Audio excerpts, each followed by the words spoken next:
So my name is Maisie Stedman and I am the Media and PR Officer for the Vegan Society.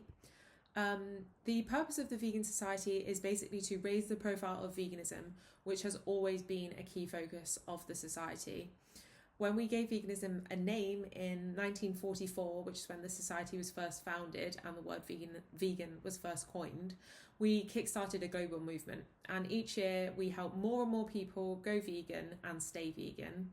We try to do this using a positive approach, and we're always working towards our future vision, which is a world in which humans do not exploit other animals.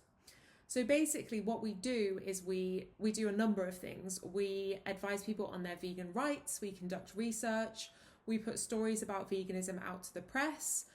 We also run a variety of campaigns from a number of different perspectives. For example, the environmental perspective, the ethical, compassionate perspective, campaigns that help make veganism more accessible. For example, our Live Vegan for Less campaign. And all of these things are serving a purpose, which is to inspire people to follow a vegan lifestyle. In terms of how important veganism is to the environmental protection of the planet and whether we need to think about choosing the right foods to eat, our main stance on this is that veganism is an excellent choice that we can make for the planet. So by going vegan and cutting out meat and dairy from our diet, we can actually reduce our food-related carbon footprint by up to 50%, which is massive. As noted in the National Food Strategy, even though meat and dairy only account for 1/3 of our calories, 85% of the land used to feed us is used for livestock farming. Plant-based proteins produce on average 70 times less greenhouse gas emissions than the equivalent amount of beef, and they use 150 times less land. So that's a really big difference in terms of environmental impact.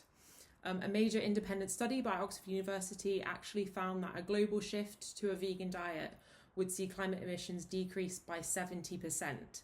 Leading authorities on climate change, including the UN's FAO and Chatham House, have said that farmed animals are significant contributors to today's most serious environmental problems, and that it's unlikely that global temperature rises can be kept below 2 degrees Celsius in the absence of a radical shift in meat and dairy consumption.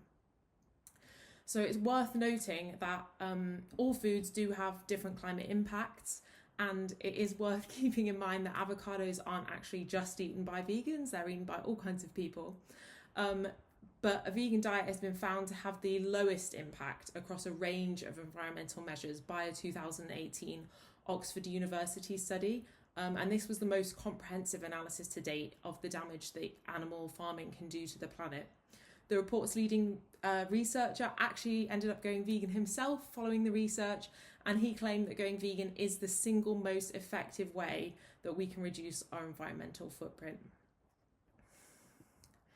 Veganism has grown massively in the last few years, and we are starting to see more and more options, which is fantastic. In terms of whether we should be accepting food from certain fast food chains, even if they offer a vegan alternative, the Vegan Society's stance on this is that fast food chains offering plant-based options do allow people who are cutting down on meat and dairy products to make more compassionate and more sustainable choices, which is always a really good thing for the animals and for the planet.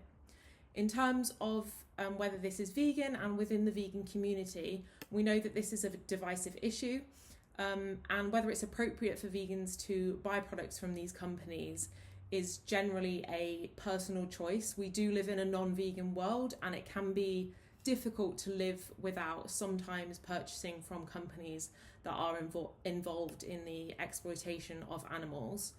Providing that the food is completely vegan, including its preparation, then we see this as a matter for individual vegans to decide whether or not they want to purchase from these companies or not.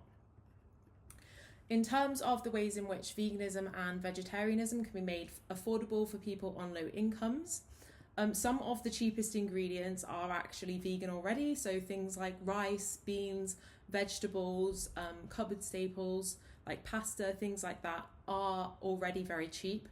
So the lifestyle is economically possible for most people. Of course, generally speaking, processed and ready-made foods such as meat alternatives, dairy alternatives, things like that, can be expensive, but we do find that this is the case regardless of whether they're vegan or not. So it's the same with standard meat and dairy products and standard ready-to-eat processed foods. They are expensive across the board. It's not just in the case of the vegan alternatives. It is clear from our research that contrary to popular belief, vegan sources of protein are some of, if not the most affordable options on the supermarket shelves. So we do think that they're something that most people can be buying. 20% of Brits actually did already cut down on their meat consumption during the pandemic, and in the cost of living crisis, people are cutting down on meat and dairy products because they are expensive. So we do find that more consumers are beginning to realise that switching to a vegan lifestyle is a win-win in terms of money and also in terms of saving farmed animals from needless exploitation. We are working at the Vegan Society to make veganism accessible to everyone, because we do want everyone to eat a healthy, sustainable and ethical diet. And we do this with campaigns such as Live Vegan for Less, which educate around the affordability of vegan foods. We offer recipes, meal plans, advice on meal prepping and things like that to help make veganism as affordable and accessible as possible.